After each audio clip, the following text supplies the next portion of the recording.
31 জানুয়ারি শুরু হচ্ছে বিশ্ব ইজতেমা। গাজীপুর টঙ্গী টুরাক তীরে চলছে প্রস্তুতি। এ নিয়ে আলোচনাতে যুক্ত হচ্ছেন সহকর্মী নজরুল ইসলাম।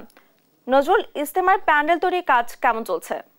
ডানা, আপনি যেমনটা বলছিলেন, আপনি জানেন যে বিশ্ব টঙ্গী তুরাগ নদীর তীরে বিশ্ব ইজতেমার যে প্রস্তুতি সেটা কিন্তু সম্পূর্ণ হয়ে আসছে এবং শেষ মুহূর্তের যে একটু যে কাজগুলো রয়েছে সেগুলো কিন্তু আমরা দেখতে পাচ্ছি যে মানে খুব তড়িৎ গতিতে এই কাজগুলো করছেন। এবং আপনারা জানেন যে সর্ববৃহৎ ধর্মীয় সমাবেশ 31 যে জানুয়ারি অনুষ্ঠিত হবে, সেই উপলক্ষে কিন্তু আপনার যে এখানকার মুসল্লি যারা রয়েছেন তারা কিন্তু স্বেচ্ছাশ্রমের ভিত্তিতেই কিন্তু এই বিশাল যে আয়োজক, অর্থাৎ 160 একর জমির উপরে যে নির্মিত বিশাল প্যান্ডেল, সেটা কিন্তু সম্পন্ন করে ফেলেছেন ইতিমধ্যে। আপনি দেখতে পাচ্ছেন যে এখানে কিন্তু আমার পিছনে কিন্তু মূল মঞ্চের যে কাজ সেটা কিন্তু করছেন এবং তারা কিন্তু বিভিন্ন মাদ্রাসার এবং যারা তবলিগ জামাতের বিভিন্ন সময় যারা এই সময় লাগিয়ে থাকেন সেই সমস্ত যে মুরব্বী রয়েছেন তারা তাদের স্বেচ্ছাশ্রমের ভিত্তিতেই কিন্তু এই মাঠটি তৈরি হয়েছে। আপনি জানেন যে 31 তারিখকে ঘিরে কিন্তু এখানে সকল প্রস্তুতি ইতিমধ্যে সম্পন্ন হয়েছে এবং শেষ মুহূর্তের যে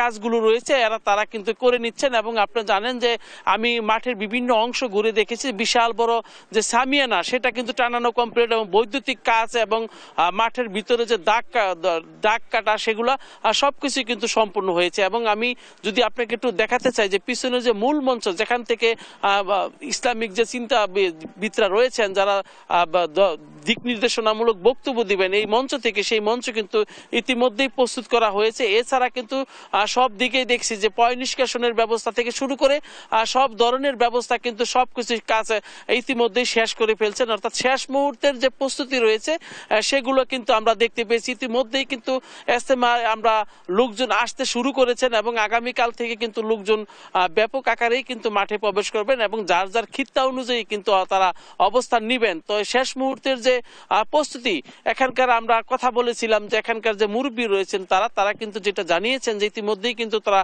সকল কাজ সম্পূর্ণ করে ফেলছেন এবং মাঠ কিন্তু তাদের জন্য ইজতেমায় আসা আগত মুসল্লিদের জন্য কিন্তু প্রস্তুত এবং সম্পূর্ণই প্রস্তুত। এবং তারা কিন্তু 31 জানুয়ারি থেকে প্রথম পর্বের যে ইজতেমা শুরু সেটি কিন্তু করার জন্য তারা মাঠ প্রস্তুত করে ফেলেছেন এবং তাদের এখন আর কোনো কাজ বাকি নেই। শেষ মুহূর্তের যে ছোটখাটো যে কাজগুলো রয়েছে অর্থাৎ সেই কাজগুলো কিন্তু তারা এবং আপনার ভুল ত্রুটি কোনো জায়গায় আছে নাকি সেটা কিন্তু চেক দিচ্ছেন। এইরকমই কিন্তু এইভাবে কিন্তু গাজীপুরের টঙ্গী তুরাগ নদীর তীরে কিন্তু আপনার এই মাঠ প্রস্তুত করা সম্পন্ন হয়েছে। ইতিমধ্যে আমরা দেখেছি যে স্কুল এবং কলেজের শিক্ষার্থী যারা রয়েছেন, মাদ্রাসার শিক্ষার্থীও কিন্তু এখানে স্বেচ্ছাশ্রমের ভিত্তিতে কিন্তু এই মাঠ তৈরি করেছেন। তো ডানা, এই ছিল আমার কাছে ইজতেমা ময়দান থেকে সর্বশেষ।